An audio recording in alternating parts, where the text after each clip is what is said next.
Assalamualaikum warahmatullahi wabarakatuh. Bismillahi walhamdulillah wassalatu wassalamu ala rasulillah wa ala alihi wa ashabihi wa mawala. Qala rabbi israh li sadri wa yassir li amri wahlul 'uqdatam min lisani yafqahu qawli, amma ba'du. Sahabat-sahabat pemirsa Imam Ghazali 99. Kali ini saya akan menyampaikan tentang bagaimana kita menghadapi kebutuhan yang sangat mendesak atau terdesak. Jadi mendesak artinya adalah ketika kita sudah membutuhkan sesuatu dan minta tolong kepada seseorang, tapi sudah tidak menemukan jalan. Artinya kita sudah berusaha semaksimal mungkin tapi tidak menemukan jalan. Kemudian terdesak. Terdesak ini sesuatu kebutuhan yang ketika kita tidak penuhi kebutuhan itu maka akan menjadi bahaya bagi kita. Ketika sahabat-sahabat dalam keadaan seperti itu, baik mendesak maupun terdesak, maka lakukanlah cara ini dengan cara mengirimkan surat kepada Nabiullah Khidir alaihissalam. Maka insya Allah pada hari berikutnya, fadilahnya kita mengirim surat kepada Nabiullah Khidir, maka kita akan menemukan jalan keluar sehingga kebutuhan yang mendesak maupun terdesak itu akan diselesaikan oleh Allah Subhanahu wa Ta'ala. Apa yang saya sampaikan sahabat ini terdapat dalam kitab Manba'u Ushulul Hikmah halaman ke-69, di mana pada halaman ini menjelaskan tentang asyarhu, yaitu terkenal al-ma'ruf bisarhil ahdil qadim, atau dikenal dengan syarah daripada perjanjian lama, atau bisa dikenal juga dengan asma birhatiyah, yaitu nama-nama Allah yang menggunakan bahasa lain. Artinya dia sama dengan Asmaul Husna tapi bahasanya berbeda. Pada isim yang ke-6, al-ismus sadis, jadi pada nama Allah yang nomor 6, yaitu Basjalin. Nah, jadi ini nanti sebagai keyword atau kata kunci kita mengirimkan surat kepada Nabiullah Khidir alaihissalam. Biwazni maf'alin, jadi Basjalin itu ikut wazan maf'alin. Di antaranya apa? Wa maknahu, sebelum kita melanjutkan maka kita harus tahu Basjalin itu apa artinya. Wa maknahu bil arabiyati ya wadud, jadi artinya ya wadud, sang maha pencipta. Terus wakilah ya Allah, ada yang mengartikan Basjalin itu ya wadud, ada yang mengartikan ya Allah. Ada yang mengartikan ya kohiru, ada yang mengartikan ya kohiru. Wakilah ya ahadu, ada juga yang mengartikan ya ahadu. Wakilah ya wahidu, ada yang mengartikan ya wahidu, itu artinya Basjalin. Kemudian apa fadilahnya? Wa min khawasihi, salah satu fadilahnya daripada ketika kita mewiridkan Basjalin atau kita menggunakan lafadz Basjalin atau tulisan Basjalin ini, diantaranya annaman katabahu, barang siapa yang menulis Basjalin. Jadi Basjalin itu ditulis fi warokotin,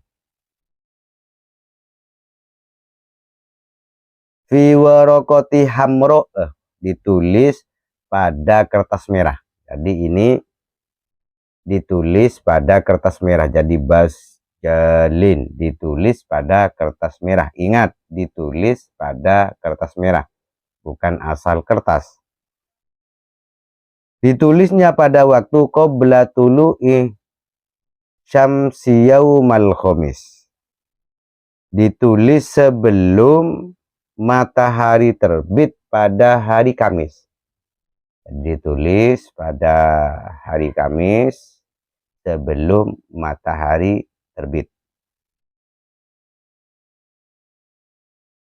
Wa qabla ayyatakallama ma'ahadin. Dan sahabat-sahabat yang menulis pada waktu itu belum berbicara sepatah kata pun dengan seseorang.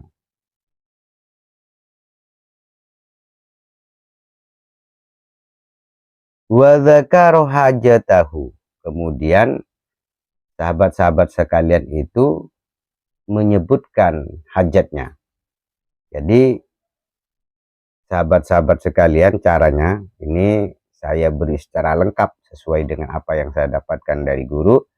Maka ketika sahabat selesai sholat subuh untuk mengirimkan surat kepada Nabiullah Khidir sesuai dengan hajat kita, maka setelah sholat subuh, sahabat-sahabat sekalian dilarang keras untuk berbicara sepatah kata pun dengan seorang, baik itu dengan keluarga, istri, teman maupun yang lain. Jadi tidak boleh berbicara. Baru sebelum matahari terbit, artinya ya setelah sholat subuh, panjenengan langsung tulis. Maka tulislah lafadz basjalin, itu ditulis 1 kali, diikuti dengan hajatnya. Umpamanya basjalin, ya Allah, hutang saya dilunasi. Atau lunaskanlah hutang saya. Atau hajat yang lain, basjalin, ya Allah, selamatkan saya dari orang ini. Atau sebut namanya, ya Allah, selamatkan saya dari fulan. Itu baru setelah itu kertas merahnya tadi itu dilipat. Setelah itu ditulis, dilipat, maka sebelum sahabat-sahabat sekalian itu kertasnya diapa-apain, artinya untuk langkah berikutnya, maka setelah ditulis itu sahabat-sahabat sekalian dituntut untuk mengirimkan suratul Fatihah kepada Nabiullah Khidir alaihissalam sebanyak 41 kali. Jadi setelah ditulis, maka bertawassullah kepada Nabiullah Khidir alaihissalam mengirimkan Fatihah sebanyak 41 kali kepada Nabiullah Khidir alaihissalam. Maka setelah itu, setelah mengirimkan suratul Fatihah kepada Nabiullah Khidir alaihissalam, maka yang perlu sahabat-sahabat lakukan dengan kertas merah tadi yang sudah ditulis basjalin berikut dengan hajatnya, maka summa alqil waraqatah, maka kertas tadi itu lemparkan fi bahrin, lemparkanlah ke laut. Kenapa kok harus dilemparkan ke laut? Karena Nabiullah Khidir alaihissalam itu tempatnya berada di laut. Jadi dua nabi ini, yang satu adalah Nabiullah Khidir, ini bertugas menjaga daerah laut. Jadi daerah perairan itu berada di kekuasaan Nabiullah Khidir alaihissalam. Di laut, pantai itu Nabiullah Khidir alaihissalam. Kemudian daerah daratan, baik itu gunung maupun hutan belantara yang sifatnya itu adalah daratan, maka yang menjaganya adalah Nabiullah Ilyas alaihissalam. Maka kedua nabi ini sangat penting bagi kita untuk kita kirimi Fatihah, supaya kita baik di darat maupun di laut diselamatkan oleh Allah Subhanahu wa Ta'ala. Kembali lagi ke pembahasan, kenapa harus ke laut? Dibuang ke laut kertas yang tadi sudah ditulis basjalin berikut dengan hajat kita, itu supaya sebagai isyarah apa yang kita kirimkan ke Nabiullah Khidir alaihissalam itu bisa sampai kepadanya.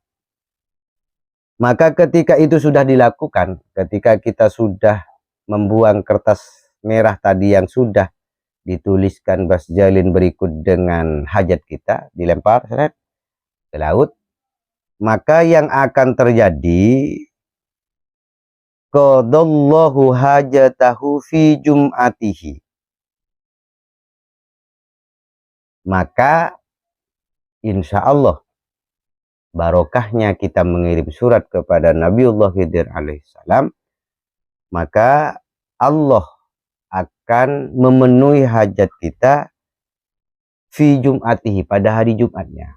Jadi Kamis kita kirim surat ke Nabiullah Khidir alaihissalam, maka hari Jumatnya oleh Allah urusan kita tadi baik yang mendesak maupun terdesak maka akan diselesaikan oleh Allah Subhanahu wa Ta'ala.